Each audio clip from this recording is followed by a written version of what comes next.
Welcome to Real Talk with New Order live on DISCO100 Radio. Again, this is Real Talk with New Order. We come on every Saturday from 5 to 6:30. At the bottom of the hour, between about 6 and 6:30, we're going to have a special guest in the studio. We have a guy from the Nation of Islam, Brother Muhammad. He'll be on from 6 to 6:30.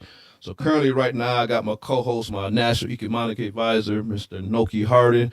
We also brought an entrepreneur. The guy does our New Order T-shirts.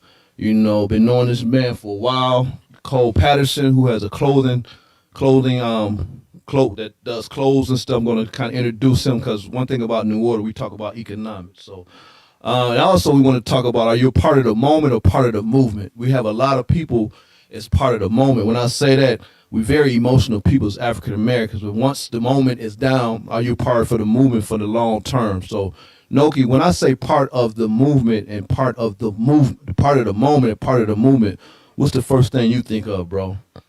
Because right now, you came into the New Order. You ain't part of the moment. You're part of the movement. That means you've been in New Order for how long? Uh, a year and a half, almost 2 years now. Okay, just come up a little bit on you. Yeah. Well, the movement is what actually make things happen. Right. The moment is what transpired that made the movement. So yeah, we all need to be a part of the movement. That's right. And I don't care if we just move in front of you. Some gotta move. Some got to move. Yep. Right. Then you could call in at 678-638-6626. That's our call in to be a part of the conversation. Also, I'm going to introduce Mr. Cole Patterson. Cole, again, is an entrepreneur, does great things in the community, a family, a father, husband, and things like that, bro. So kind of introduce yourself. And I remember when we sat down and did a interview together when you had your office back in the day in Marietta. Kind of introduce yourself and what you do in the community. Well, my name is Cole Patterson. I have a company, Epic Apparel Atlanta, and we've been dealing in the clothing business for about almost 12 to 15 years now.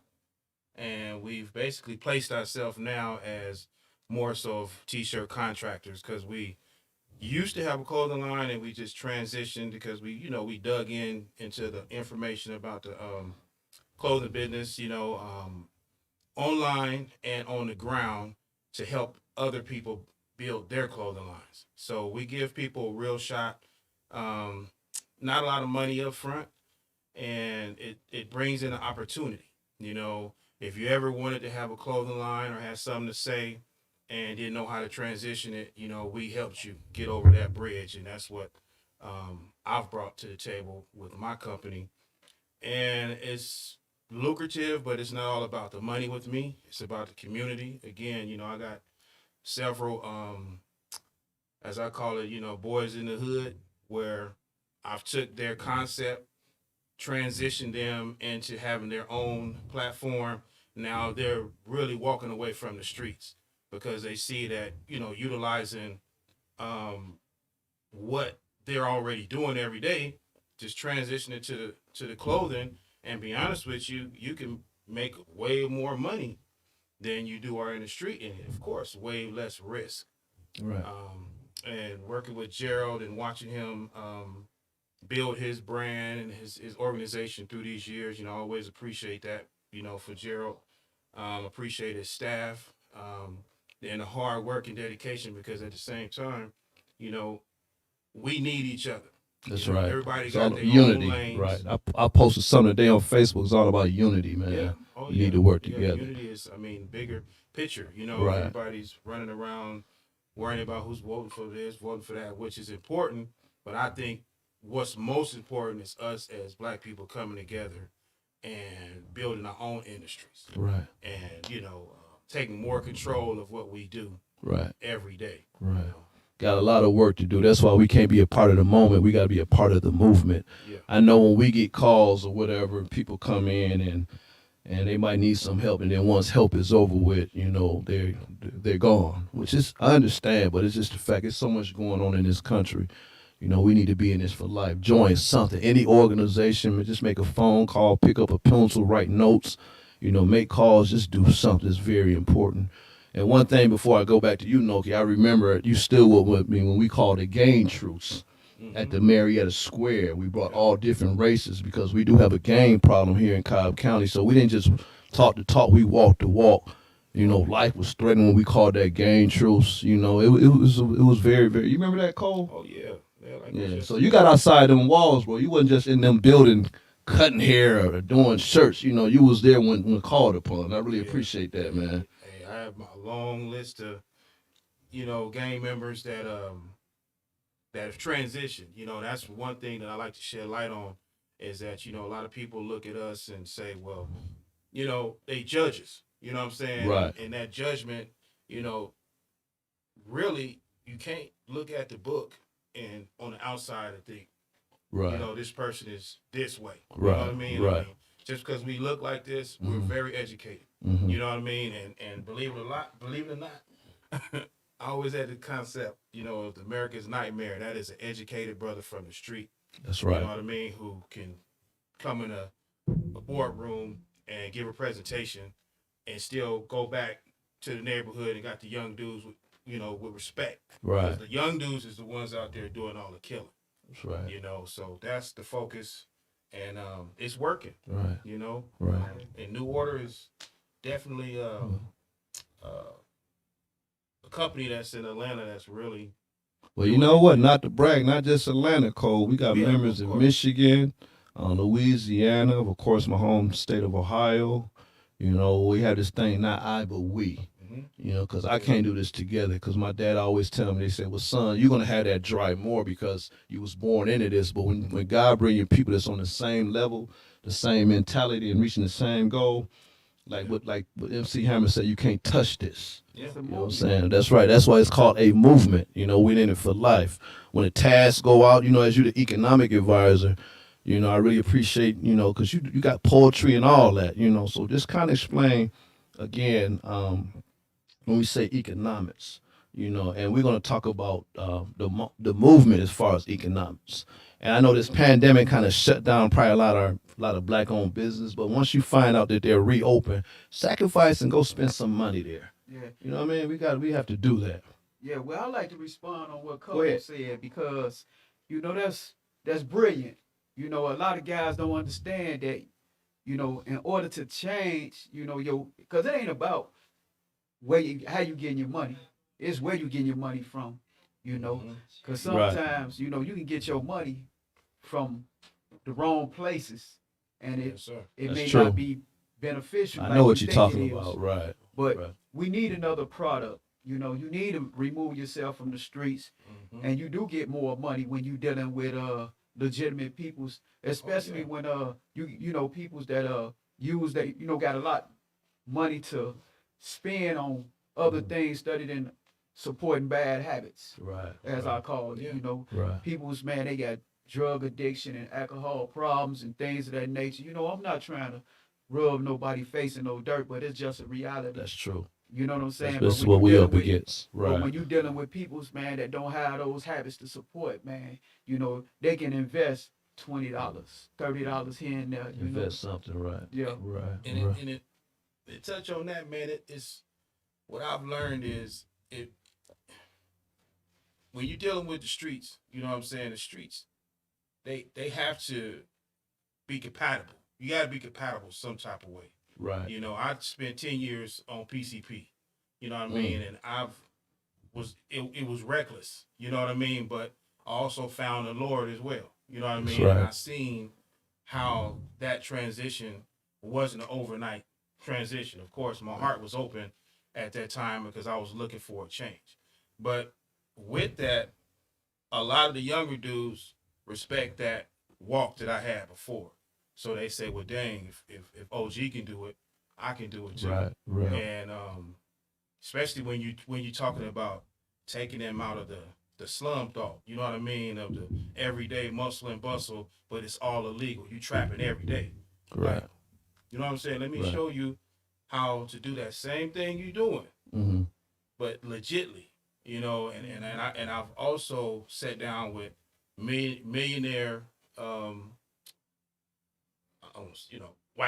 white corporate individuals that basically gave me a more of a shot on helping my business than my own brother would. And that's a transition too. You know what I mean? When you got people that have the wealth, but they don't want to, you know what I mean? Right. They don't want to, risk that. Right. But then at the same time, again, I coach myself to come back, educate myself some more. So I go back to the round table and display my vision. Mm-hmm. Because that vision, if I get a business loan for $250,000, that money is going to go back to my neighborhood. And I mean education wise. Right. You know what I mean? I'm going to go and set all of the strategic traps in place for the young man to understand it. And because his ear is open, because he's listening to me. Right. And he's going to shoot that shot. Right.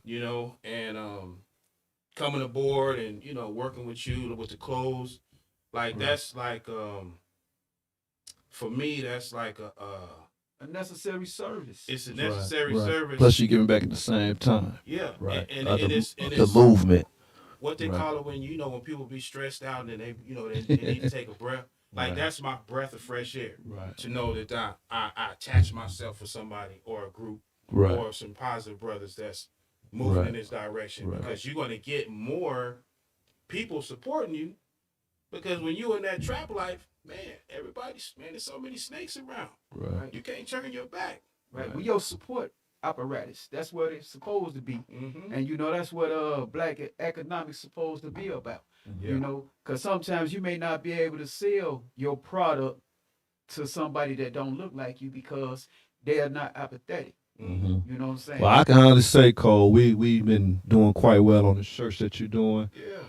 This man in the studio does great work. Again, please call in at 678-638-6626. You might have a question for New Order or for this entrepreneur, because we're all about supporting our own.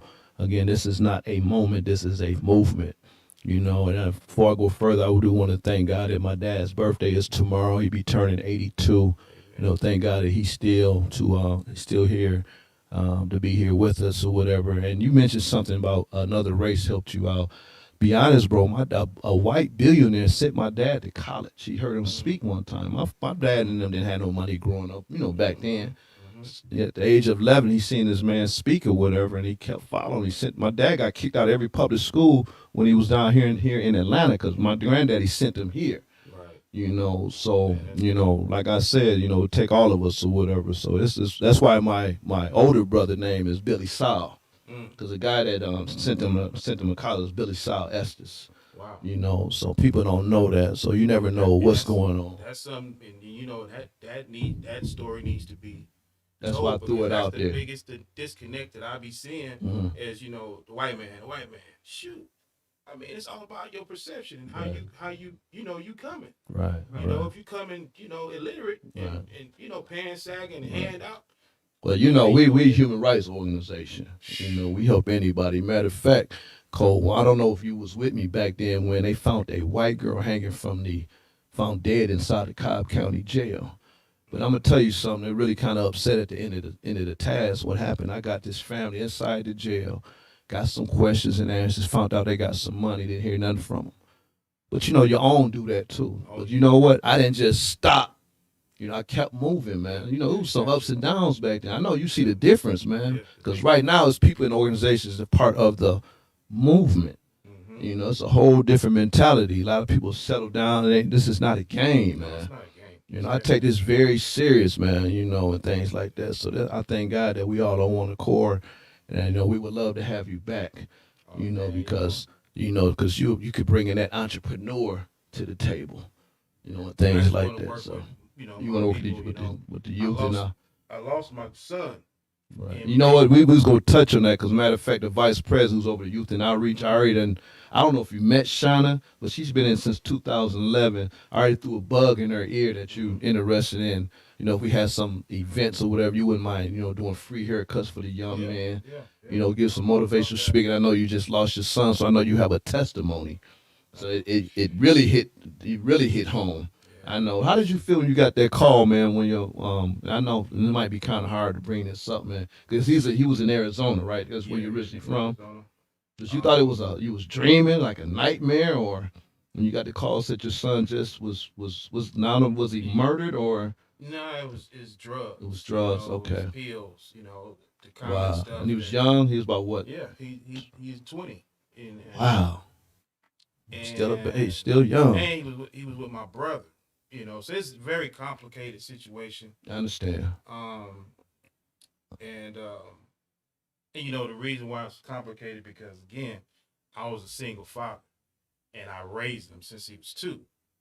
So when I was in the streets, he was with me, Mm. and you know, I always made sure he was protected, and I always made sure that people around me, you know, everybody was gangsters. You know what I mean? And they all made sure that he was protected as well. You know what I mean? Right.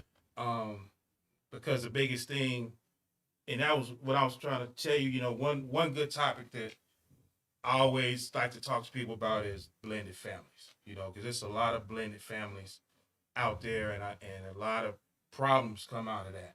Right. And my son's mother, we don't have the same household. You know what I mean? Because I have rules, she don't have rules, and I think a lot of black families are dealing with that. I mean, that's major. I know major. exactly what you're You saying. know, if the other parent is over there allowing smoking and pills and drinking, and you over here, and you the stepdaddy, and you trying to raise them right, man, you talking about war. I went through that, Talking man. about war. Yeah. We gotta be on the same path as far as discipline. Man, You know, if me and the mom is not together, you know, because when they visit me, you know, if they out of control, they not just gonna change overnight. You know what I'm saying? So I encourage the ones that's out there that parents are not together but having a child, you know, kind of try to work together. You know, Yeah, I was trying to bring my steps. because at the end of the day, they the one that's gonna be is affected. You know what I'm saying? Yeah. Shouldn't be no division in that one accord. That's why I respect Trayvon Martin and parents. Believe it or not, they were not together. But every interview you seen or whatever, I thought they was actually still together the way they was presenting themselves. So we should all do that. You know, you want to kind of touch on that? I know we kind of touched on that before. Yeah, you know, I was just thinking, man, you know, because I'm kind of strict, and not strict as in, you know, use corporal punishment because I don't. I use more of an intelligent approach when it comes to discipline. You know, my grandkids and my children's. But with my grandkids, I don't allow them to come to my house with their toys. You can't bring them. Leave your toys at home. You know what I'm saying? Why is that? If you don't mind me asking, Well, that's why this is a controversy show too. Like, why do you do that? Because I want to have their undivided attention. Every day is training day. That's not like I want to train them or teach them from a holistic. It ain't all about playing with a toy. No, you gotta share that. How often they come to your house? Oh, they don't even like coming. You know? But see, I gotta be stern and serious. Right. Ain't no playing. Don't play here. Leave your toys at home. Are you serious? How old are they? They still like my granddaughter at the time, she was 5. Oh my God! Wow. Yeah, They gotta get a job too. No, but I mean that was coming along. Everybody gotta work. You gotta work to eat. But my economic advisor just said that when his grandkids came by, no toys allowed in his house. So he's explaining that to y'all. Yeah, because I didn't want them to have a replica of reality. I wanted them to be able to deal with reality. Gotcha. And you know, I didn't want them to lose touch with reality. Right. By playing with their imagination, because that's how they come up with these lies. They start imagining things, and then they start playing with you, and you sitting up there listening to them, and you know this don't have no basis in reality, but they kids. Right. But I try to bring them up to my level of consciousness. Right. You know, so I'm trying to make them conscious of where they hold up. You dealing with reality, even they don't know what reality is. You know, this what's weird. I be watching Ricky Smiley on Facebook. I think he got cussing his grandson. Right, and it remind me of what he's doing right now, and I'm doing that as well. Talking to my grandson like he's a grown up, you know. So I understand. So you know, you got to catch him early, Right, it's You got to catch them communicating. early. It's being able to communicate with the child. And you know, my grandkids, they love me, all of them. But it's They just won't that, visit though, huh? well, it's mostly because of my daughter. Because my daughter don't understand the rationale. She feel like, oh, you don't want them to celebrate Christmas. You don't want them to celebrate all these different things. But first of all, we got to understand and be honest with ourselves. Every last one of us knows Santa Claus is not real. That's a lie. That's a myth. Why would I constantly spread it? So I don't, Come down the chimney, huh? man, I don't hang no lights up, no Christmas trees, none of that. Everything we dealing with reality. Right. Ain't no fantasy. I ain't lying to you about nothing. I'm telling you the truth about everything.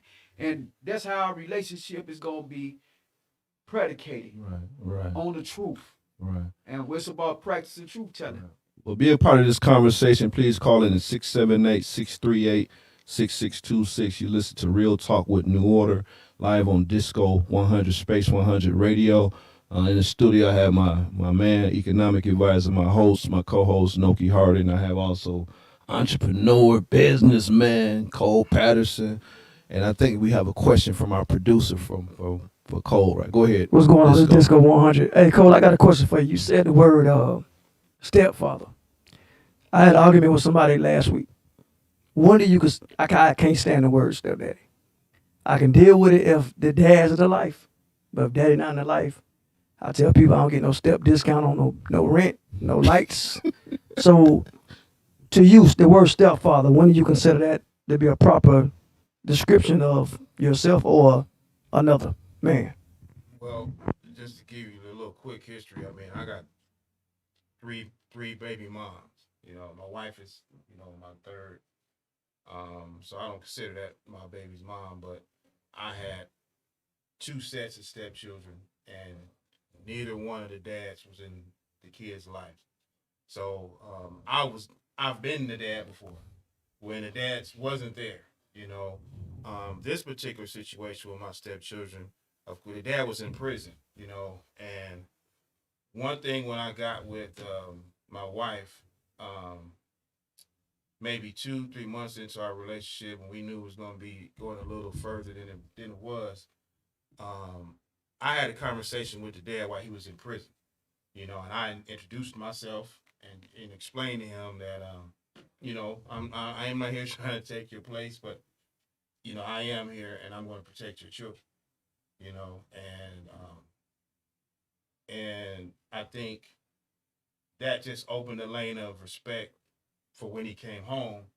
We had a conversation as well, and bigger picture, I explained to him, it was like, listen, I mean, I've been a barber for 30 years. I've had several conversations with individual parents, kids, families, and I know how important it is for us to be together in this. You know what I'm saying? Because if we feuding, what you think is going to happen with the kids? They're going to go in, the weird directions that they be going in. So I don't consider, because my stepkids now, they told their mom that why can't I call Craig dad? Why can't I call him dad? And I said, y'all call him what y'all want to call him. But I don't think your dad's going to like that. You know what I mean? So now they just call him Mr. Craig, and it is what it is, but at the same time, the stepdaddy, I've been called Godfather. I mean, whatever it is, because at the end of the day, I'm here to train you. I'm here to make sure that you know right from wrong. I'm here to make sure that you're protected. So you can call me whatever is comfortable. I'm not gonna have no, no backlash about it. But at the same time,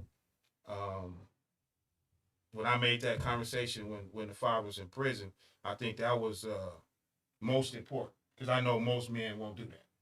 They ain't finna have I know so many men that don't even want to have contact with the other parent. You know what I mean?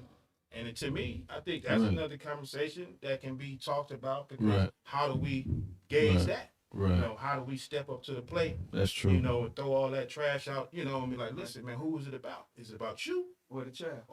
Right. That's very, very. I'm glad we're talking about that agenda. And I don't mean to interrupt. Go ahead. you know, my oldest daughter, mother, you know, was married to a white man. And when I went to Columbus, Ohio, because she from there in Columbus. Mm-hmm. I went there, I flew out there. And when I first met him, the first thing I did was extended my gratitude because he did me a favor, whether he knew it or not. And I appreciate it because you was doing what I couldn't do. Not because I didn't want to do it, but because they was in Ohio and I was way over there. Mm-hmm. And then I didn't want to disrupt his family structure. But you know, when you a father and especially to girls, they have an affection. You know, I don't know, it's the Oedipus complex, or I don't know what you want to call it. Well, anyway, but when I got there, and the relationship between me and my daughter, because my daughter left when she was 2, and when I popped back up, she was 14, and she was wild. So, you know, to make a long story short, man, she rebelled, Mm-hmm. and you know they kind of faulted me for her rebellion because I'm trying to make up for lost time and things of that nature. And she was like, you can't give her no whole lot of money because I don't have a whole lot of money to give to my other kids. So, you know, I just, you know, I had brought money for my daughter, so I just gave her half of your daughter, half of my daughter. Right. You know what I'm saying? Just to keep the scales of balance. Right. But anyway, man, make a long story short, man, you know, she called me a couple of times. I had to fly back out there because my daughter ran away. Eventually, my daughter wound up moving with me. Okay. You know what I'm saying? And she came out here, moved in with me. And she still was rebellious. And I had to show her because look, discipline is a necessity when it comes to or pertaining to development. So, and I didn't never let her play with me. You ain't finna manipulate me because I love you. And you gonna take advantage of me like I'm just a softball. Mm-hmm. You know what I'm saying? Right. But yeah, man, she moved in with me in my mom's house, and she's tried to be buck wild. But right now, she living well. How old is she now? She 30, about 38 now. Okay. You know, she living well. She the administrator for a nursing home. You know, got a nice home. You know, got a nice car. You know, Right. got a nice. But she had a lot of kids, and I told her you gonna have a lot of kids because you love hiding in the closets. Again, you're talking a real talk with New Order. Please call in at 678-638-6626. Man, I can't wait till at 6 o'clock between 6 and 6:30. We have the Nation of Islam coming in. They are part of the movement. You know, it ain't no moment with them, bro. I mean, one thing about them, man, they've been having my back for years. Minister Sharif, who's the regional director under the Honorable Elijah of Minister Farrakhan here in Atlanta. Like when I go travel, this man provides security for me. So this is the one man that's gonna be coming in. I was gonna get Minister Sharif in here, but his wife passed away, so he brought his man in here. They always, you know, step up. You know, that's a movement. You know, we go back a long way, so I'm excited about from 26 and 6:30, and we really gonna get into it. We just gonna talk to this guy, you know, and a lot of people from the nation comes from the streets, bro. Yeah. Hey, And one thing, those some disciplined brothers, man. Yeah, well, Very when we talk disciplined. about the nation, man, you already know, man. They don't need no sugarcoat. Oh no, they gonna speak their mind. That's why I called you because You know, seen that? one of my members in my my clothing industry, one of my sales reps is from the nation. He's from Chicago. He wanted to escort me over. He wanted to be here. Okay. You know, and I don't know. Okay. You know, So you got security too now, huh?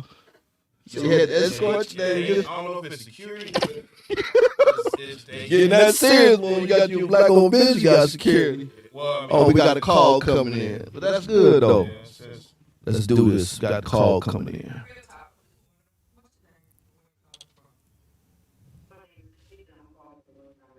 I knew it was member. What's up, Katina? Hey, how you doing? All right, I can tell you right now, even though you've been in the organization maybe about a month, you're part of the movement. You know what I mean? You have been. You joined the research department. You know, I gave you a couple of tasks. You jumped right on it. I know that you was a victim as well. So go ahead and introduce yourself. And matter of fact, she works remotely from Montgomery, Alabama. Go ahead. What's your comment for today? We got a lot of callers on the line, so you got about a minute or whatever for your comment and stuff like that. I'm calling about the stepfather issue. Okay, go ahead. I don't think that they're stepdads. I think that they're a dad that just stepped up. I like that. Say that again, New Order family. I like that. They what now? Y'all hear that, y'all? They're not a stepdad. They're a dad that stepped up. Yeah, and it is Got to true. use that. It is true. That's true. Okay, It's true. that's good. Anything? So while your father's just stepping up and helping, you're not stepdad. You stepped up and took the place of the person that could not do his job. Right. Yeah, And my kids have stepfathers, but they call him their dad because he raised them. Gotcha. He took care of them, bought like food, did whatever he had, gave them a great lifestyle. So he was their dad, not their stepdad. Was the father like in the area present? Their father? No. Okay. Because like I was saying, my situation, like my stepkids now, their dad is 5 minutes down the street, and when I say he rather run the streets than come take. And I was going to bring my stepson because my stepson had a talk with his father and told his father, "You act like my brother, and Mr. Craig is my father." Like he told his father this, you know, out of the blue. Like they telling me, like, "Yo, you know, he told his dad this." Right. And I was like, it just lets me know that I'm doing what I'm supposed to. Right. That's a good point. Right. And that's true. Keep up the good work. Yeah, it's hard work too. Well, Katina, of course, we welcome you to the movement. This is, we New Order for Life. I told myself I needed, because you're down there by Miss Chandler. She's in Alabama as well, so we might need to kind of take a trip to see you all or whatever, things like that. That'll be fine. Yeah, okay. I'm going to go back and listen to the show. Y'all guys have fun. Okay, thank you for calling in. Thank you. You're welcome. And that's also the reason why this conversation, because this is a conversation we must have. Right. And some people may look at it as trivial. Right. But it's so important because we talking about raising black minds, especially, man, if we can deter them from bad behaviors.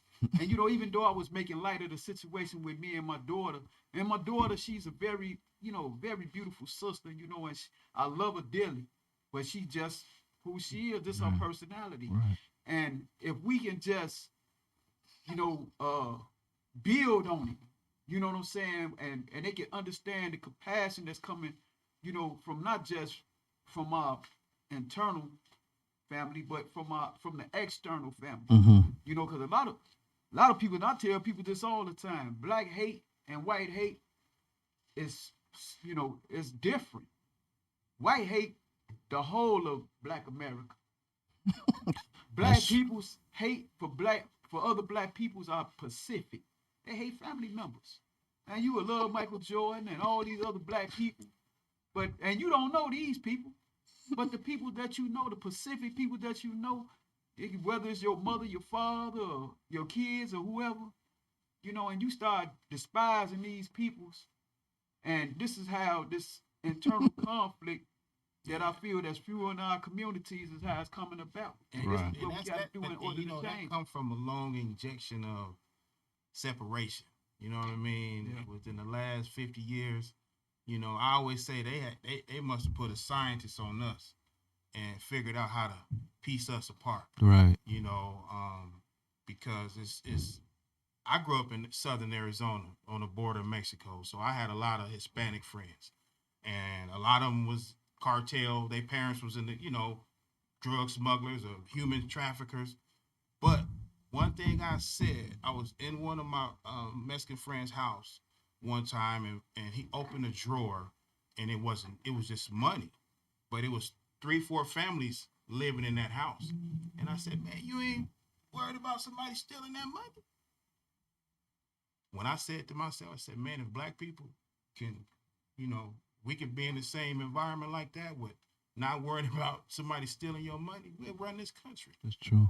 Yeah, you're we'll right. Run this country. Good. That's a good. Yeah, I like they that. separate us. I mean, we out there killing each other like it's the next best thing. Right. And that's why I'm glad I wanted to bring the guy from the Nation in here, because they speak about unity.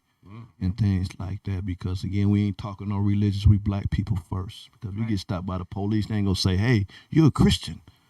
Oh, you're a Muslim." They go like, "Hey, he's black. Get him." Yeah. You know what I'm saying? So that's why we gotta continue to, that's why I posted something today as far as unity, and things like that. So, Education on law too. oh yeah. You know what Oh I yeah. mean? We gotta. Because you know the law library is very important. Right. You know, Because a lot of people that has been got locked up, went to that law. They and learned, didn't know. yeah. They didn't know. You know what I mean? I seen a video today, man, where the guy did 17 years. He was 17 years probation, but this is the first time he ever voted, and he walked out. I was like, that was amazing, man. 17 years on probation.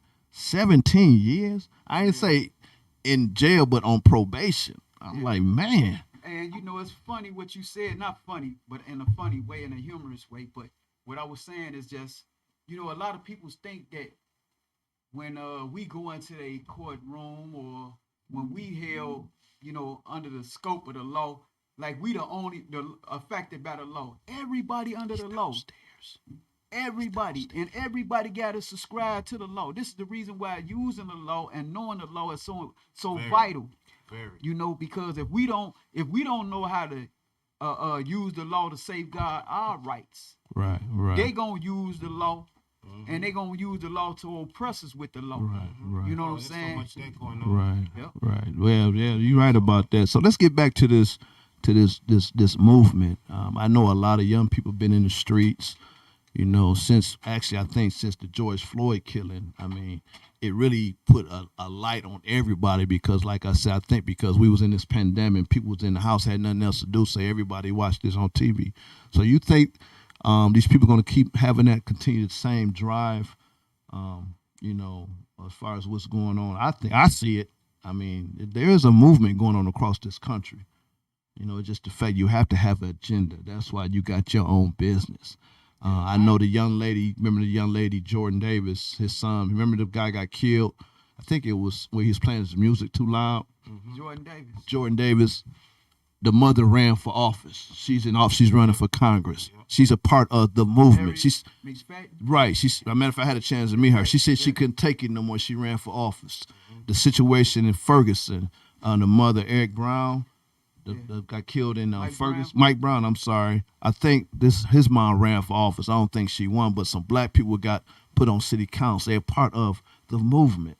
You know what I'm saying? So we all need to have that mentality. So if you're a victim or whatever, and if you want to make change, and things like that, run for office. Be a part of something, and things like that. Because again, it take all of us. And we can do it. Like you said, man, we are some very smart, brilliant people. Right. If you ain't gonna be a part of it, at least stay connected to someone. Yes. Don't be around no negative people that got that negative attitude, like you wasting your time and all that. You get that, but hey, I don't listen to that, man, because if I had listened to that, I wouldn't be here with you all. If my dad would have listened to that, he wouldn't have did what he did. So all that negativity and all that stuff, you wasting your time and all that. I don't listen to that, man. Yeah, well, you gotta stand up to the interference. That's right. And people go talk and judge you anyway. Yeah, whatever you do. But you also gonna have a lot of people speaking negative and trying to destroy. And my thing is, if we can, because I have a circle of black men and women with their own business, and it's growing. I remember it was at 5. Now I think we're at like 26. Mm-hmm. And I'm trying to orchestrate something. So you know what we could do, Cole? Don't mean to cut you off. You know how the NAACP have it's called Juneteenth. Yeah. Once this pandemic and stuff blow over, we should go ahead and have our own. Assalamu alaikum, bro. I guess gets kind of walked in or whatever, so you can have a seat or whatever. You know what we gonna do? We gonna go ahead and bring them on in now, if you don't mind. We got a good discussion going on. Just bear with us right quick. Energy, the power. How you doing, bro? Okay. Great. Yeah, go ahead, have a seat, get your microphone on. Basically, again, this is Real Talk with New Order. Please call in at 678-638-6626. We're live on DISCO100 Radio on YouTube. Again, call in. One thing about Disco, the one that's doing this platform, wonderful brother entrepreneur doing this thing. You know, but right now I guess is a little early. But you know what? You deserve another extra half hour because when Minister Sharif, I put that call into him for security. He's early too. Oh yes, sir. You know, so I want to go on. It's all about you, bro. Kind of introduce yourself. Something about if you're on time, you're late. If you're early, then you're on time. That's right. That's right. Yeah, Brother Muhammad just showed up in the studio. He's supposed to come on at 6, but we could go ahead and you could pull your mic up to you. So kind of introduce yourself, man, and what made you join the Nation of Islam? How long you been? I've been knowing you for years, it's man. It's been a long time. Yeah, I think we used to have the meetings at the Cobb County Library. Then you used to come out there. We met before then. Wow, you're telling the age now. Yes, sir. Yes, sir. We've been doing this a long time. Right. First, I want to say in the name of Allah, the beneficent, the merciful, I bear witness there's no God but Allah. Muhammad is his messenger, and I am truly honored to be among my brothers and sisters. And I feel the power when I walked into the room. And I thank you, Brother Gerald, for the invite to be a part of this illustrious group. My name is Jahi Chikwindu Muhammad. And yes, you can't tell by my name. I'm originally from the motherland. Originally? Yes, I didn't know that. Mississippi. Oh, okay. Okay. I like that one. Go ahead. Born and raised in a little city between Midnight, Mississippi and Hot Coffee, Mississippi. Okay. Yeah, it's called Jackson. Okay. The capital of Mississippi. I left Jackson years ago. Yeah, what you know about that? Interstate 55, absolutely. I-55 and I-20 crossroads. Right. But I left Jackson at right after I graduated from high school. Mm-hmm. Came to Atlanta for a minute, but then I wound up. I was on my way to Hampton University. Okay. In Virginia, went to Hampton for a little while. Then, being a young man, trying to find myself. Right. We thought we knew what we wanted to do, but really had no clue. Long story short, I wound up in your neck of the woods for a minute. Up in Cobb? Toledo, Ohio. I didn't know that. When was you there? I was in Toledo 86 for a minute, then left, and then went back in 88. So did you hear I didn't know you. Did you hear my dad? Oh, yeah, of course. Absolutely. Oh, okay. Absolutely. I didn't know you lived in Toledo for a minute. Wow, I really escaped from Toledo. So I know. Hey, it's really worse now, man. I really escaped from Toledo. Wound up back here in Atlanta, 89. Been here ever since. Okay. We have a company called Master the Science of Business Entities LLC, where we help businesses. Got idea for a business and you need some due diligence and some structuring. We help businesses do that. If you already have a business and you want to take it to another dimension, another level, we assist you in doing that. And one of the ways we also like to promote Black businesses as well. I know you do. So we have a platform called Mind and Money Matters Live Show. And on Mind and Money Matters Live Show, we've been doing that since 2016. And we've had the privilege of interviewing over 400 dynamic, bodacious, and brilliant Black business owners from around the country. Wow. Who are just about every industry, we there. So we've been able to reach out to them, and they come on the platform and they share with us, the trials, the pitfalls, as well as the triumphs of their businesses. So, and we want to focus on the youth and the young adults. As I mentioned, matriculating to Hampton, dropping out, but I wound up coming to Atlanta and finishing up school. That's when I came into the Nation of Islam. Okay, I was going to ask you that. What brought you into the Nation? That was in 1992. There was a lot of promotion going on about Minister Farrakhan coming to Atlanta, October the 7th, at the Georgia Dome. And so I was just one of the things I got to be there. Didn't know why. Just got to be there, and it was life transforming. So I've been hanging around, like I say, ever since. And not knowing that night, if you all are familiar with Georgia's history, the Georgia Dome opened up in 1992. That event, which we call Savior's Day, it was celebrating the birthday of the Honorable Elijah Muhammad. Right. And we actually broke a record. I didn't know this. I just know I had to be there. But it was 60,000 of us in that arena.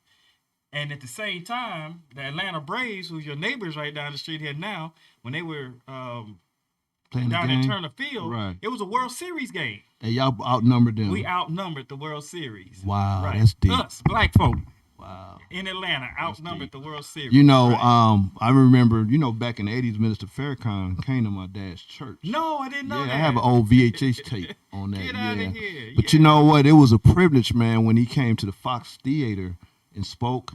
Uh-huh. And Minister Sharif called me. Said, Oh, that was in 2016. right. He said, Yes, would you sir. like to be a guest? I was Oh, like, look at wow, that. okay, I Look at must be that. doing something. Yes, I was sir. actually invited on the stage. Killer Mike was sitting behind Yes, me. sir. Yes, sir. And I remember it was special honorees. That's right. I was down in about the, to say you were up on it.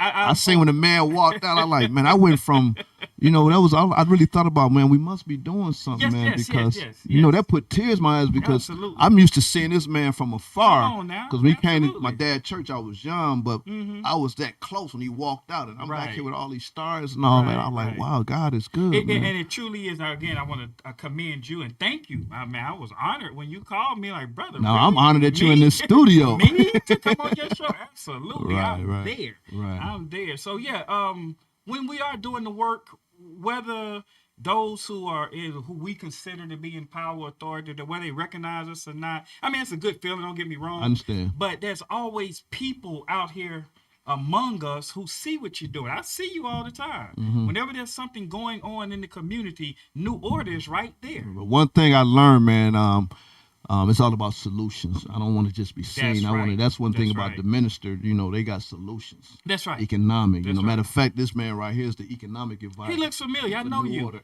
Did I loan you $20 one time in the West End? He's so like, I was gonna say, I know it ain't me, but but this brother right here is Uh-huh. very conscious, man. And we talk about economics, man. Yes, That's what the yes. minister talk about. Yes, sir. You can rally and protest all you want, but if we're not supporting our own, That's we're right. defeating the purpose. That's right. Because they do that. That's right. For some reason, why is it so hard? I ain't saying everybody for everybody. How can we keep this agenda is called the movement, not the moment. I saw that, right, Yeah, how right, can right. we kind of get this thing out there and start supporting our own? Because the first thing people say, well, I don't trust my own people. Our own people take advantage of us, which we do have some businesses out there. But I just think that if we could just come together right there, you sitting to an entrepreneur to your right, he got his own business. How can we? So what do you do? It's funny. I was listening to what you were saying, and I mean, I'm all about like building. Yes, sir. Because I was explaining to them, I have a circle of 26 business owners, and Okay. they're all black and they all young. Gotcha. And it's funny because 2016, one of my partners owns a communication business, a walkie-talkie business, and he actually did the job for the Nation of Islam when they came in 2016, and they only went with him because he was black owned. They could have went with Motorola. They could have went with Okay. any other Okay. guy, Wow. but they used Wow. him, Yes, and they sir. specifically That's tight. told him, because you black and you got this, you own Right. this type of business in Atlanta. Right.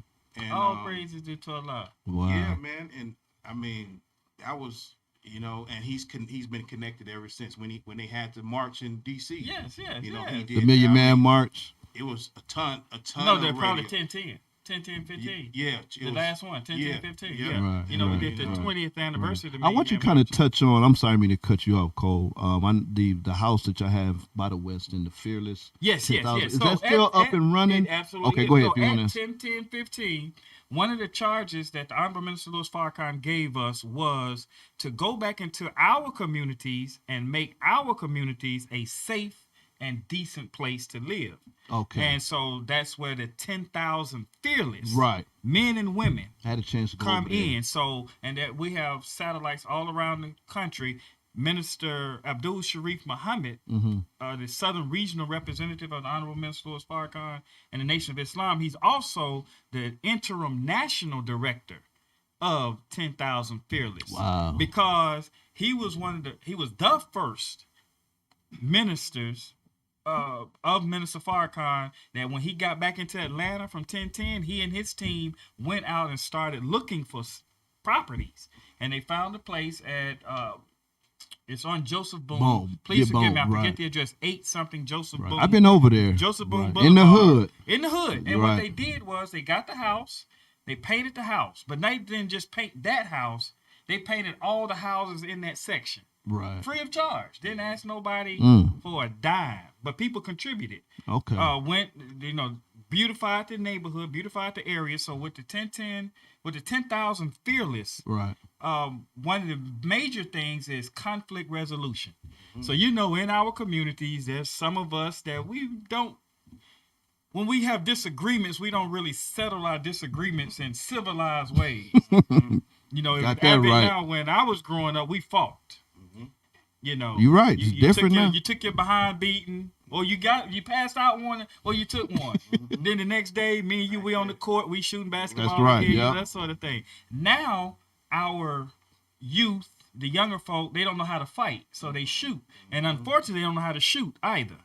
They've never gone to the gun range, so when they shooting at you, they miss you and hit her. So I like that. So You're what right. we try to instill in them, in the people around us, there's ways to resolve this conflict. So come to us first. You got a problem?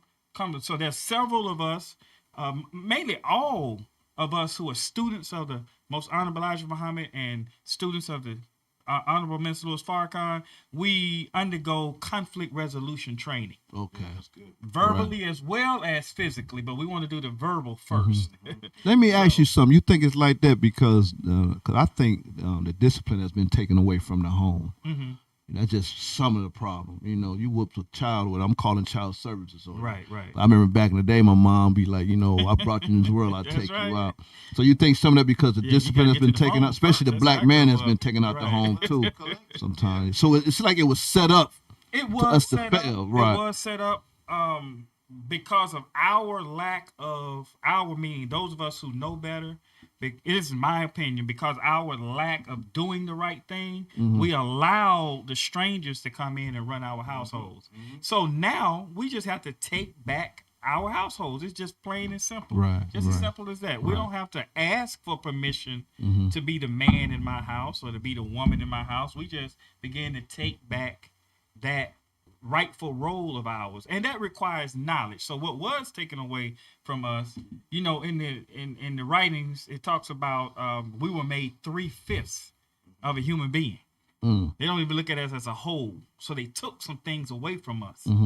And in our studying, in us reading the Final Call newspaper, in us reading whatever the scriptures, whatever your spiritual orientation is, there's wisdom in all of that. We just have to understand it and then begin to act on that. Not be afraid to act on it. Right. So that we can begin to get our houses back in order and that discipline. My work with the youth has been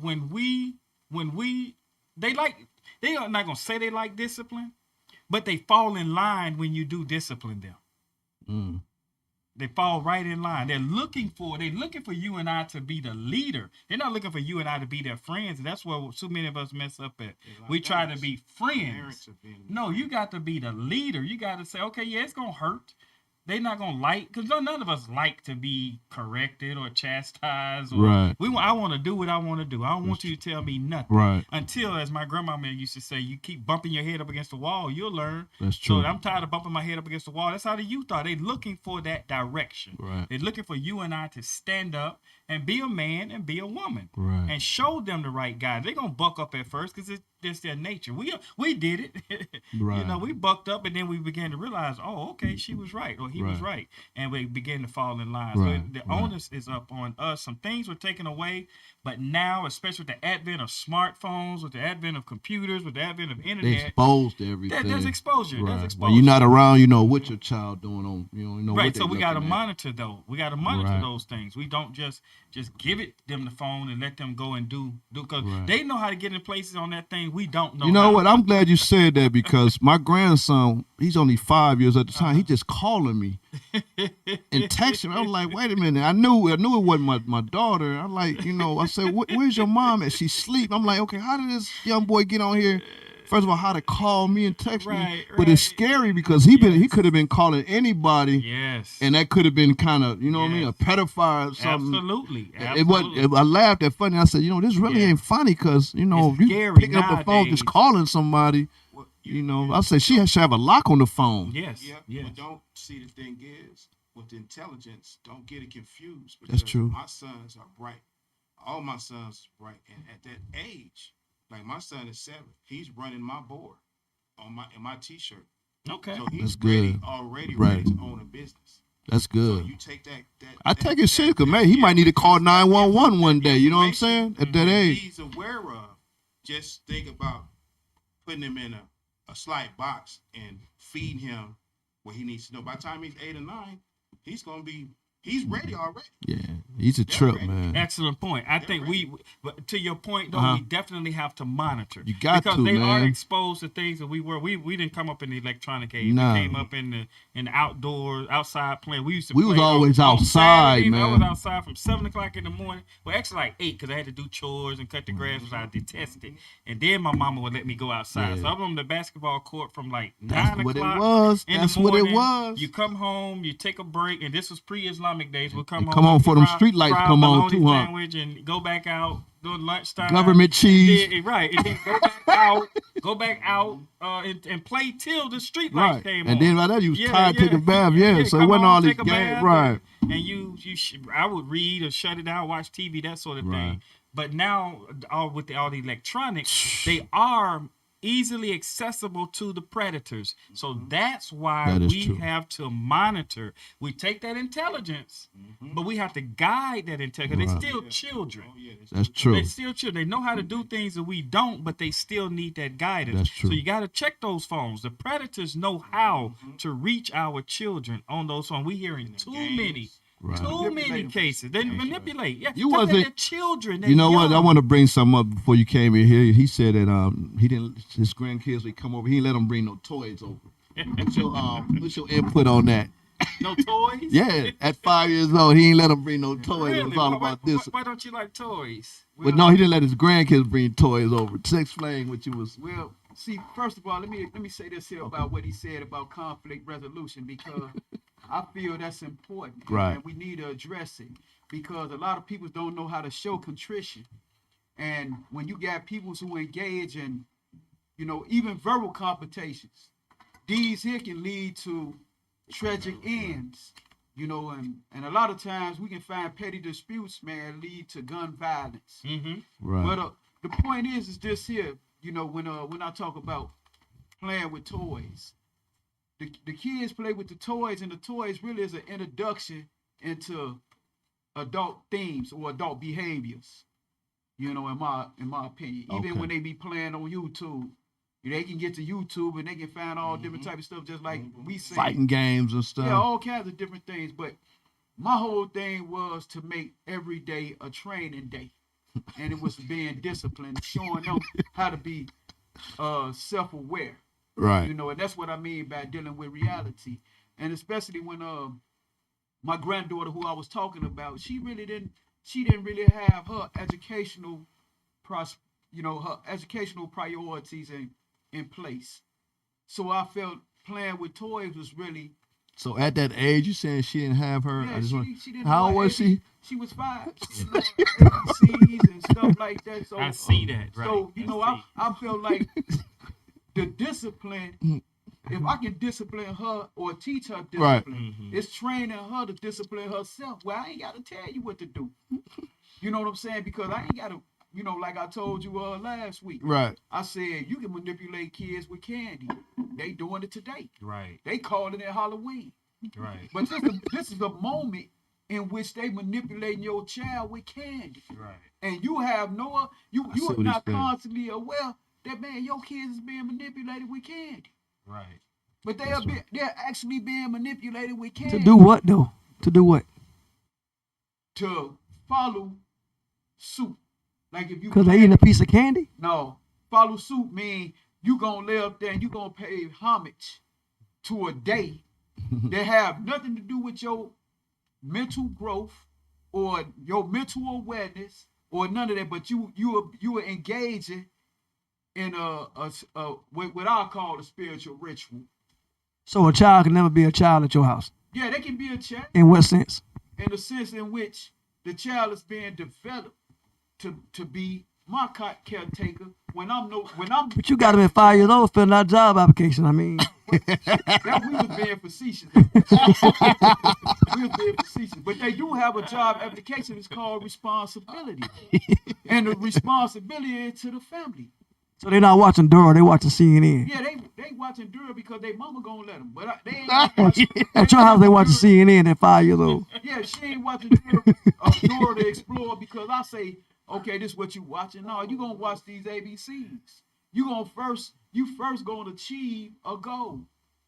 And once you achieve that goal, then I'm gonna give you another goal. They come once a year, right? Well, yeah. What's up? Go ahead. I see my brother's point.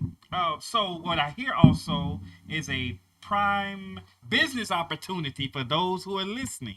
So our children, and I agree with the perspective, they're being manipulated by forces that outside of us. So whatever the toys are, the games and the candy, and yeah, you know, they got the candy out here that's laced with drugs and things like that. So those who may be partaking of this day's rituals, you got to be very careful about those things. But the opportunity is for us to design toys and books, especially if at that age they're not able to do basic functions, reading, writing, and arithmetic. My business partner, Sister Shireen Muhammad, she is a prolific author, children's book author.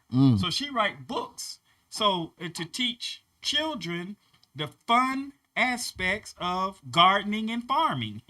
You know, so there's games that she's developing behind that as well. But it's teaching them how to read, having fun reading, and then they see themselves in a beautiful, positive light, and then doing something that is fun and productive. Yeah. You know, no matter what it is we trying to do around here, we got to eat. That's you true. know?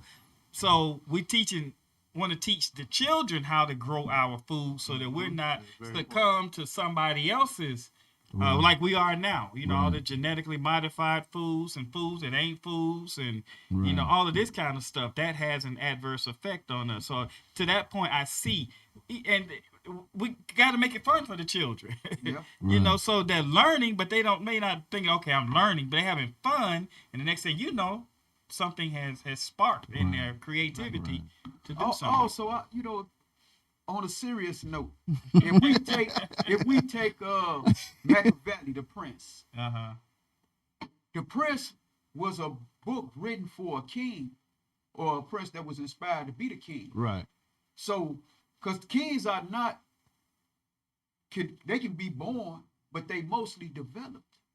So if I want to teach my child or my grandkids in this case about their rawness and what I see them being, I got to train them to be raw. I can't allow them to be directed by the social input. And this is how you become social misfits. You know what I'm saying? Right. So this is where I'm geared in my thinking. You know what I'm saying? I know it's not traditional, you know what I'm saying? But I'm eccentric like that. All right. You know what I'm saying?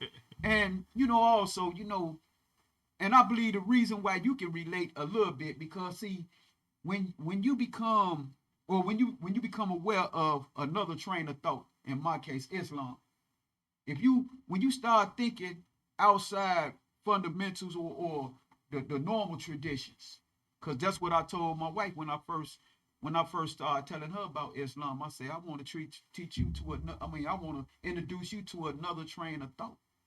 You know, that's not conventional. Right. You know, see, my wife and them, they was already thinking along a level in which they was already raised. Right. So the things that I'm teaching you now, I'm teaching you another perspective. Right. You know what I'm saying? And it is not because I'm hard. You know, I love my kids, and I'm not trying to be rough on them, but this world don't love them like I love them. Come on now, that's true. You know what I'm saying? That's true. Yeah. So the love that the world giving them is a fake love. Or no love at all. Right, really, because it ain't no love. We see that daily with the shootings and stuff like that, right, especially from those in authority. Yeah, there's no love at all. And this the reason why they feel like y'all on one accord, because all of y'all celebrate the same nonsense. And I'm glad you mentioned that. Did you see the latest shooting that took place when the police was called? The family called 911. In Chicago? No, it was a mentally patient. The family called for help, an ambulance. They called the police. And they knew, Philadelphia. Yeah, they knew what they was dealing with, and they shot the man. Like, she asked too not to bring the police. Right, and they shot the man. The police heard what they call. She said and they intercept. She Yeah. asked for somebody that deal with psychiatry. Right. And they killed. I mean, Yeah, you know, yeah. and he was mentally. He was walking around, you know, with the knife with and the all knife. that. But the way they shot. But what I'm saying is, they don't treat white people like that. I know. Oh, it's okay. Put the knife down. Oh, it's gonna be. It's just they shoot to kill first when it come to us. With no weapons or a weapon that you're far enough a distance where it's not going to hurt you. It's not going to impact you. But white men with guns drawn, they get talked to. Or white men with guns that have shot 15, 16 people, they get apprehended and then taken to get something to eat. Oh, you talking about the young man was taking taking a Burger King That's when he one went in of that them. black church? That's one of them. You That's remember down in ridiculous, Florida man. a couple of years ago when the dude shot up the school? The young white boy shot up the school. They apprehended him and they're talking to him on the side of the car like you. Oh, they see they day in court. The man has shot 15 people. Mm-hmm. You know, killed 6 or 7. But they talked to him. Right. You, the guy that shot up the inside the movie theater. yeah, Remember he's that? sitting in the car chilling. First thing they say they meant something that he can't. He's too mentally to go to court, trial But for court. our brother here in DeKalb County that's butt naked Right. and running away Used to from be in the police. military. Think about Right. that. Think about that. The military drove him crazy. Right. But he's butt naked, running That's true, yeah. away from the police. They killed him. And the the police officer shot him in the back. You Mm. know. So like the latest one with our brother Rashad Brooks, he running away from the police. But I knew it was danger because what he did, he tried to take the taser. Right, and he So I already knew it was Look, gonna the happen. man, he was drunk and he beat both of them. So the ego kicked in, but he was running away from them. He was not a threat. The man was drunk. They gotta do is clip him. You know, he ain't going nowhere. He gotta shoot him. Then the taser is not lethal. That's right. So they know this. That's right. This the reason why it's supposed to have been a murder. But see, when you talking about justice in this America, you are not. It's two-faced, and you are not going to get the justice that you are looking for. You will never get that. The only justice you gonna get is the justice in which they want to serve, and they serve justice the way they prescribes it. That's why when the brother was talking about us knowing the law, he absolutely right. We got to know the law. That's because true. we are not just the only one under the law. Everybody is under the law, even that judge, the bailiff, the police, everybody under the law. That's but true. they don't want to use the law in its right context. That's true. Which is to administrate fairness and justice among the people. Right. So they unfair. Can I chime in? See, one thing about my clothing line and my business with the clothes, like we never put anything out negative. Like I've never put. Oh, you nothing tell out your negative. materials? Yeah, and Okay. I don't even deal with people when they come and they want to put negative. Because you remember the old T-shirts with the marijuana thing? Yeah, yeah. Matter of fact, in Yep. Toledo, I protested one of us. Yeah. And he was like, "Well, Gerald, you selling out." But I was explaining the reason why I was doing it. You was actually marketing marijuana That's on right. T-shirts. That was one and of I the most got, boy, I popular was T-shirts attacked in the everywhere. world. I don't know if you lived in Toledo, but it was a guy had a store, marijuana this, marijuana, and they would be buying this. So I went in and spoke out about it, and I was attacked. Talking about I was Uncle Tom Yes, sir. selling out. Yes, sir. And they wasn't getting the message. You know what I'm saying? I on just that. want to pass this around real quick. This is one of my reps shirts, and this is really generally about what we're just talking about. That's right. Yeah, I seen that on Facebook. That's right. So this picture is symbolizing today's police officers. So you see, you have the Klansman, and then you see the child dressed as the Klansman. Right. So 15 minutes? Okay.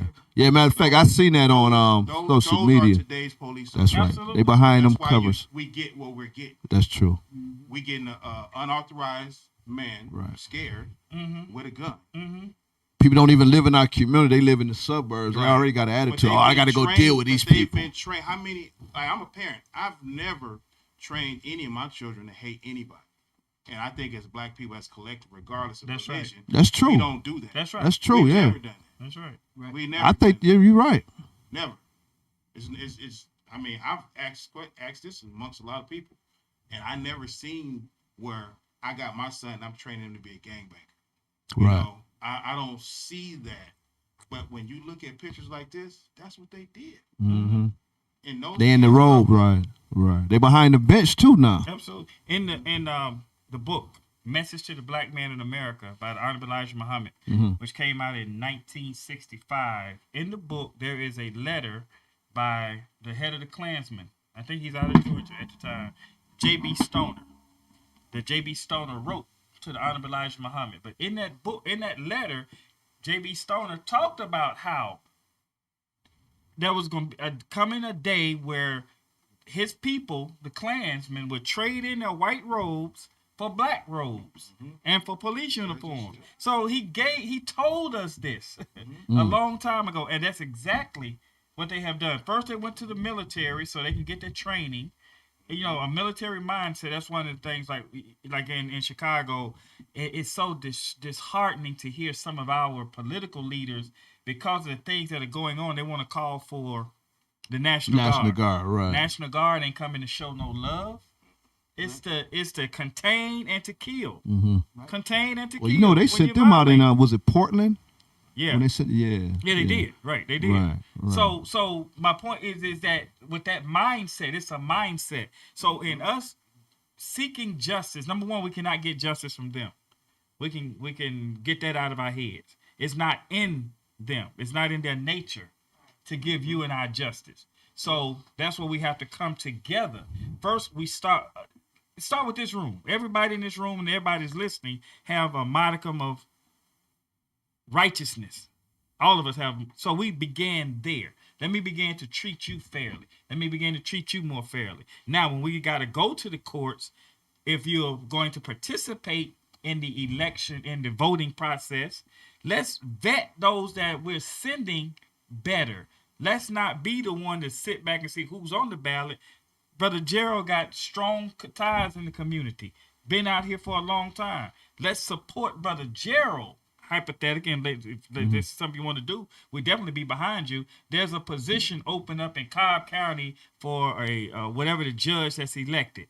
And you find out what their criteria is, and we place them on the ballot. So often we sit back and wait and be told who. No, let's begin to do that. Let's find those who are proficient in the education system and run them for a school board position. If you notice, especially in large cities like Atlanta, the metropolitan school board is usually like the second or the third largest budget in that municipality.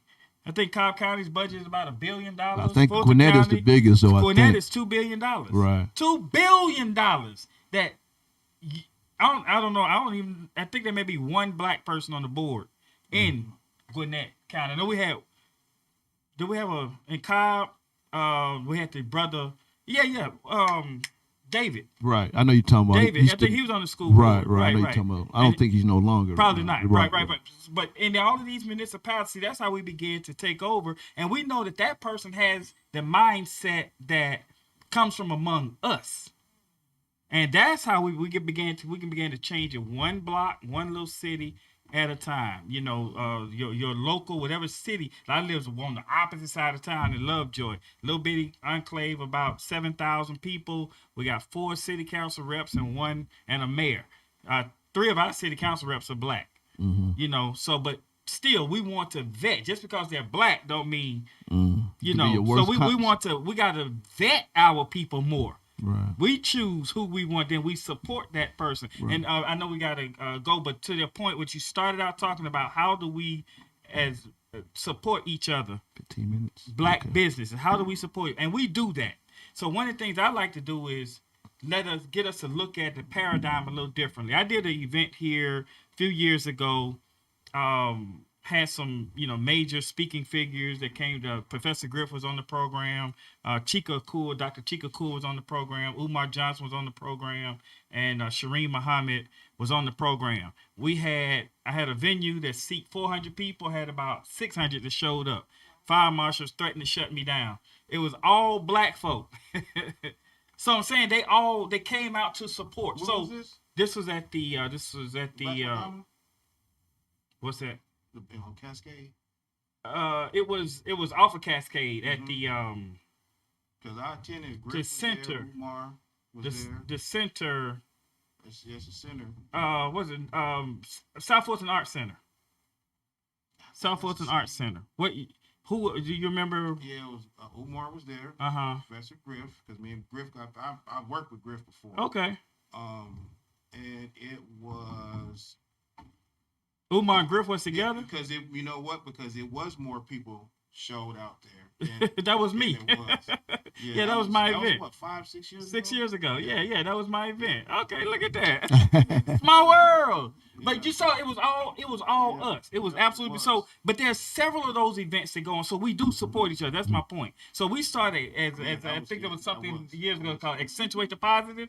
We do support each other. So we just start talking about let's support each other even more so. That began to change our, like, I know what you do now. I know what you do. It's all about resources, so now, man. I'm going to start promoting right. you all. It's all about and resources. If y'all got services or products that I can use, guess what? You're the first one. I talk about it all the time. Yeah. So you remember? Did you ever go out to the Tupac Center? Yes. When we used to have events out there. What was the guy that passed away? The new Black Panther, the guy. That was Brother Hashim. Yeah, I used to be out there with them, boy. There used to be some meetings out there, boy. I remember that, boy. Yes. Police used to be outside, remember? It was I remember that, boy.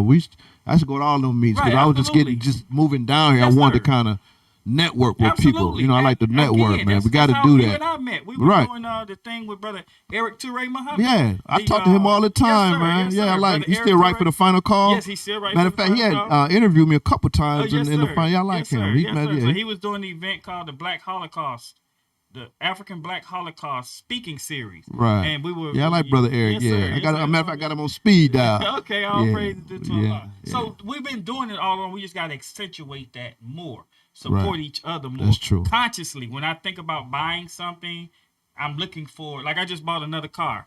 A white colleague of mine had the very similar car, right? But I saw it listed, and was another one just like it, and there was a brother selling it. I went with the brother. And I'm happy. You know what I'm saying? Right. But it was a conscious effort to do that. Now we're doing better. Yes. I can honestly say, man, our people are waking up, man. Yes, sir. Especially our young people. What you think about our young people being in the streets a lot? Oh, they are. My God. Honorable Mr. Louis Farrakhan said this is the most powerful generation They out there. We just have to be men and women to direct that energy. That's right. To direct the energy. That's fearless. You're they right. They don't give a darn about nobody. It's a chain event because the respect. Right. Okay. And the reason why I say this is I've had pastors, I've had all type of mentors where, when you go on the street, if they don't respect you, I don't care how big your voice is. That's true.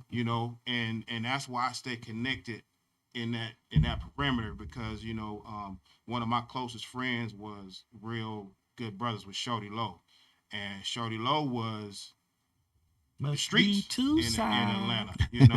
Is that the one that passed away? Yeah, he died on the highway. Yeah, they loved him in Atlanta. Boy. Oh yeah. That's the thing, that chain event. Like if one message, like if Brother Man Ray, I don't know, how extent you are with the street, but he could pass me the message and say, we need to do this, Craig. Can you bring in, some people? I got you. I'll make my call. I got you. I'm talking about, I have statues all over Atlanta where these people are connected to where that respect. Right. That's right. Those brothers, those young brothers with the guns. Right. They respect him. So if he says, you sound like my man that passed away in California. Nipsey Hussle. Oh yeah, Nipsey. It sound like Nipsey here. That Nipsey was in Cali, right? That's where I come from. I come from a Crip. I was in the Crip neighborhood when I grew up. So I thought about that when he was talking about his whole business vision, and I just because Nipsey was America's nightmare. Like I was telling you, he was well educated. He was he was a visionary, and he was waking the streets up. I'm talking about, when I say the streets, I'm talking about the convicts. Streets. I got you. You feel what I'm saying? I ain't talking about, the little disco dancing little dudes who run. I'm talking about the dudes that's running behind the wall. Gotcha. Because they're really running the streets. Right. You know what I mean? So if you have that connection, because that's really the answer. When you have that right there, make that move, and they make that call, all that stuff from the young boys, it'll slow down. Right. It'll slow down. I mean, I'm seeing it. I'm seeing it, but it's again a respect, because when I started listening, that's when I started understanding life. I took myself out the driver's seat and I said, let me get in the passenger seat and let me follow, because I can't, I'm making these decisions and it seemed like it's smacking me up against the wall. Gotcha. I am really liking this discussion. Yes, man. yes. This is very. Hey, I was gonna say that according to what he was saying too, also, man, there got to be some form of accountability.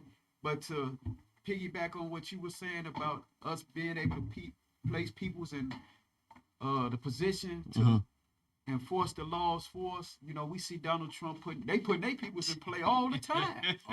That Supreme Court justice he putting in play, she gonna carry out the Republican agenda to the letter. And I'm not a Democrat or a Republican, but I'm just a realist. And I'm just sitting back and I can just see the handwriting on the wall.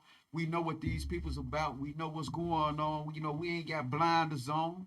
You know what I'm saying? We see what y'all about and what y'all doing. So my controversial statement of the day, Brother Gerald. What's that? I love Donald Trump. He is making us fall in line.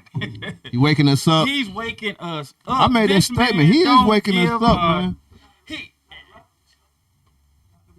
But the ones with the money, right. Because of course, at certain economic levels, you see things a little differently. But I love Donald Trump because this is what I said. I thought, and I was highly disappointed when he was elected, and even before he was elected, you began to see the moves he was making. I was sharing with some of my friends, man, this frees the black politician. Now you don't have to hide from Minister Farrakhan anymore. You can be seen with him in public. Because Donald Trump, he got his boys over here. He's like, okay, there's some good guys on all sides. He was endorsing his people. So now you can endorse your people that they don't like. But now the Negroes got more scared and went in the house. I'm like, wait a minute, this ain't how it's supposed to be. If Donald Trump can do it, why can't you do it? Right. he ain't got no shame. Right. And he's been that way ever since. The man didn't sell us a bill of goods and then flip the script. He's been that way since day one in 2012. Bad businessman. But look, he bad in the sense that it's not the conventional, but the man got a $73 million income tax refund back.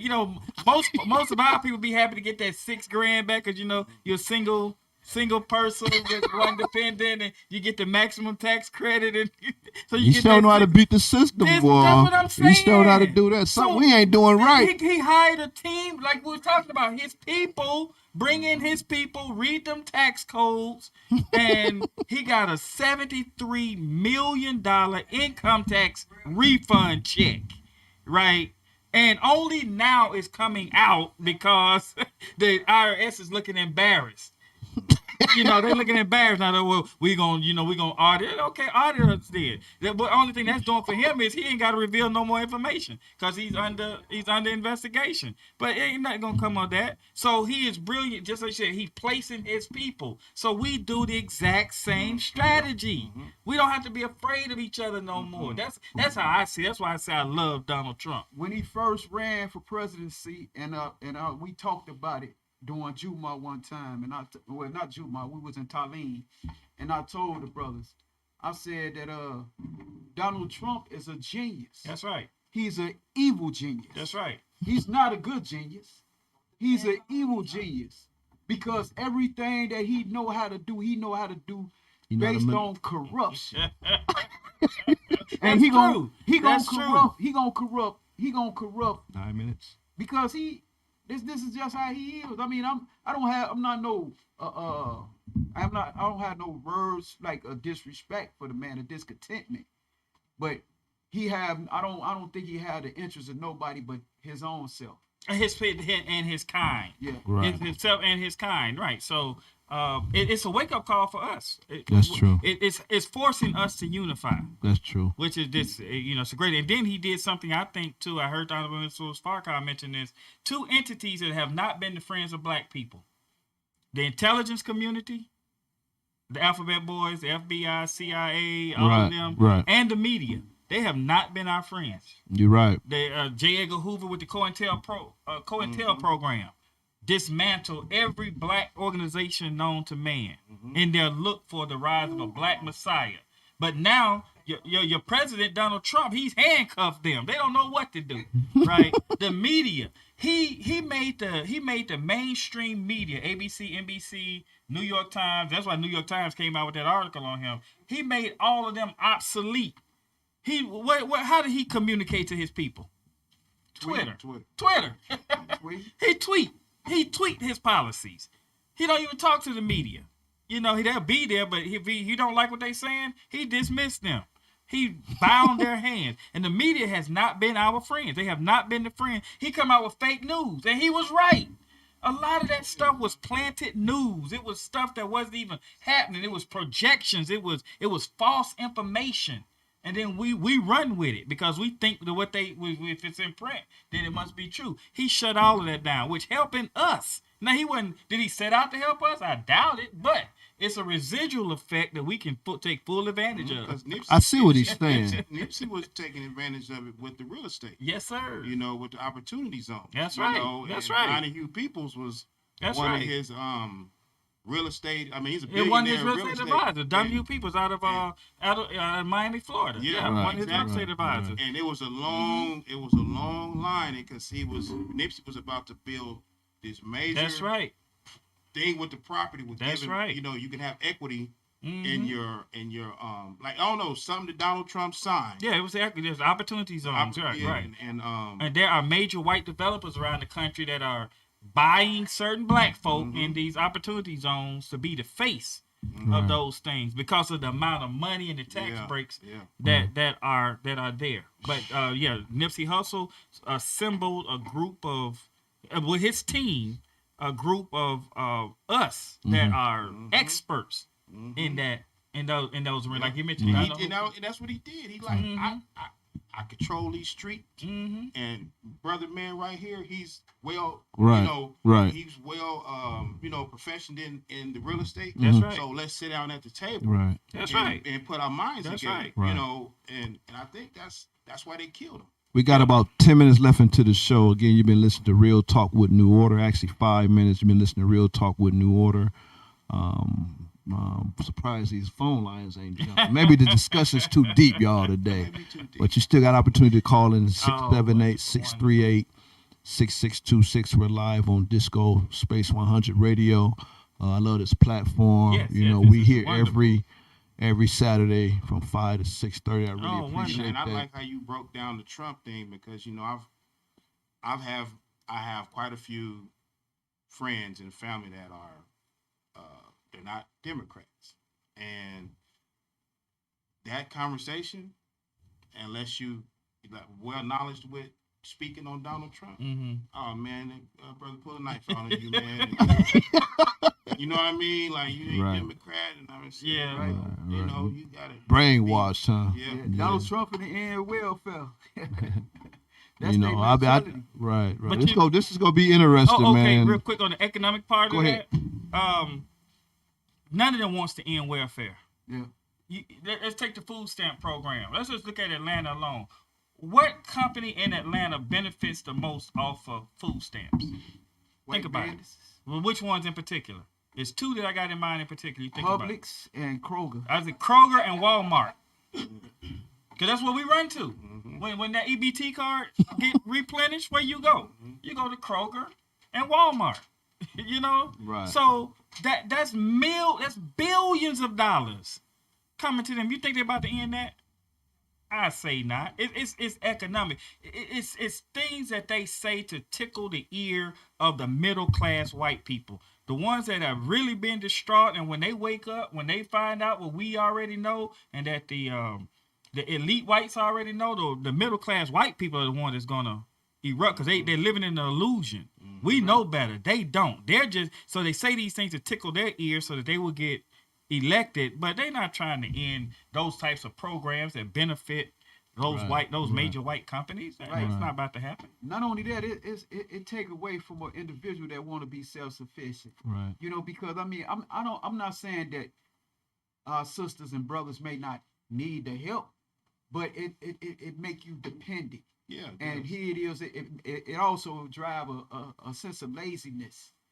you know, and it prevents you from actually moving forward, you know, so it's a hindrance. Right. Well, great discussion, y'all. This has been wonderful. On that point, welfare was started to aid white women. 67% of the welfare roll in the country is white women. 67% of the welfare roll is white women. They did a story 2 years ago, I think it was in New York Times and New York Post. There was a enclave of a Jewish community in New York City. Everybody was on welfare. They living in $1 million apartments. They living in $1 million apartments. It was about 200 of them in this neighborhood. Everybody collecting a welfare check. Right. You know, big welfare checks and food stamps. Right. So yeah, I understand that the taking away of self-sufficiency, which self-sufficiency means you and I work with each other. Right. No man is an island. Right. But they work together, back to your corruption piece. They work together for corruptness. And they're the ones that, I think they said they pulled out about $50 million a year out of the welfare rolls in that little community. We ain't getting that kind of money. Well, we're going to go ahead and kind of wrap it up. We got each person have 30 seconds, a final statement. Cole, anything? What's your final statement, comment? Again, thank you for coming into the studio today, bro. Yeah. Hoping it ain't the last. No, it ain't gonna be. It's just the beginning with me. Okay. You know, God had to polish me off. Okay. You know, and make me, you know, because I'm very private.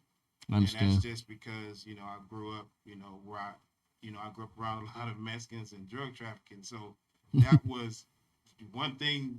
Don't say nothing. You know, right. Just sit back and let everybody else talk. Right. And then you'll find out about everything because we're really body language. Right. You know, we're body language readers, you know, and I can sit back and not say anything. I can know you, and you. I can understand where y'all come from and what y'all about. Okay. You know, so I think this position that you put us in, Gerald, because, you know, this is what you do.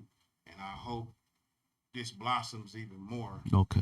And we bring in more strong, powerful people. Right. You know, to make their voices heard, and get on these folks that's not really doing it. You know, that's my thing. Okay. Brother Muhammad? All praises due to Allah. I want to thank you for the invite. This is absolutely a dynamic discussion and program that you got here. Much success to you. Appreciate that.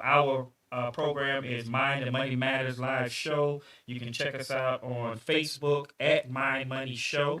We have about 200 episodes that's listed in there with the various brilliant and bodacious business people. And each one of you will be future guests on Mind and Money Matters. Matter of fact, you know, I did an interview for, what's the newspaper you have, Rise? Rise Magazine. Yeah, yes, yeah, sir. Yes, yeah, sir. yeah, Okay. yeah. Well, as a matter of fact, I will have them on, the publisher.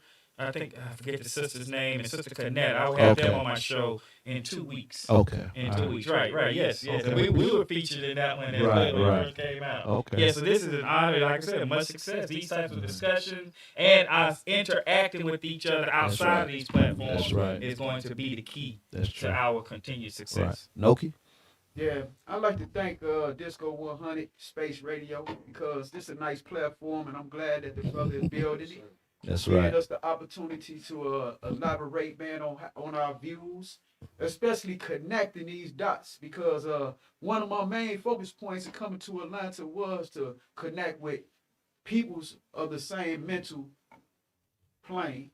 You know, because it's kind of hard, man, when I go around my own family members. You know, the ones that still engulfed in, you know, they taking, you know, the drugs, the alcohol, and so forth and so on. And it's hard for me to articulate to them about the harm that it's even doing for their own inspiration, you know. But, you know, it is what it is, man. And I try to stay serious at all times, you know, in those gatherings, you know. Right. Well, I just want to say, again, I want to thank DISCO100 Space Radio as well. We've been knowing each other for a while. We're going to help build this platform. Yes, sir, absolutely. This is partnership for life. I know we have this thing say New Order for life. This platform is going to be collaboration for life. You know, to my New Order family. Wow, Brother Muhammad, when you first met me, I went through some ups and downs. Oh yes, man. sir. Yes, sir. But now the people that God done brought me, they not playing. That's right. That's good. They not playing. Yes. You know, and I just think for that's my the, New that's Order the journey family. of a visionary. Right, so right. yes. I said, God, I said, why me? He said, why not? That's right. If you real, I'm gonna give it That's to right. you, and that's what he's doing. That's right. You know, so again, Again, we do take donations. You can Good deal. cash app at the $ New Order donations, all one word. You also can visit our website and send something to our PayPal because it takes money to do Yes, this. sir. Absolutely. You know, you'll see who's really with you when you ask for money. That's right. You know, and that's what it takes. You know, it makes money to even have this platform here today. Mm-hmm. You know, what Disco's doing here today, it takes money. This is a nice setup. It is man. very I like nice. this. You know, we ain't talking about in Atlanta. We talking about a nice building in Cobb County, on now. down the street from the Yeah. mall, doing your thing, bro. I felt a little uncomfortable pulling into Yeah, so we're gonna go ahead and end Nice this. view. Real Right, nice God view. is good to my Yes. New Order family, to my New Order Facebook friends. I love you all. We're gonna kind of switch some things, you know, because we starting our own YouTube channel. Yes, sir. You know, Good and deal. things like that. So I'm just glad. Next week we got a special guest. We got Rashad Ritchie Oh yeah. coming in. I know Okay. he's gonna come in and bring the noise. Okay. You know, he'll be our special guest next week. I'm You a looking bad forward man. to You yeah. able to get He done Rashad came a Ritchie. long ways, man. Yeah, He I done was on came. this show a couple of times, and Yeah. we always run into each other Right, at right. different events. And But he's things like down that. to earth, Oh yeah, man. very, very. You know, and Doctor, he's all over the place now. Yeah. You know, He's so a when bad I man. need him, he's there. When he Oh, need me, I'm wonderful, there. Wonderful. You know, because he don't have no ego. That's right. You know, you got some people that got these egos. You too busy to communicate or call back. He's not like. That's why Right. God is blessing him. That's right. He's real, That's and he right. been there and done that. Did some things. Dated. Hey, What he we was just talking genuine. about? Yes. That what make Shut him it all. Done it all. Done it all. Okay. All right, so we're going to go ahead and shut this down again. I'm looking forward. I will see y'all next week. And to my New Order family, New Order for life. Peace. Peace.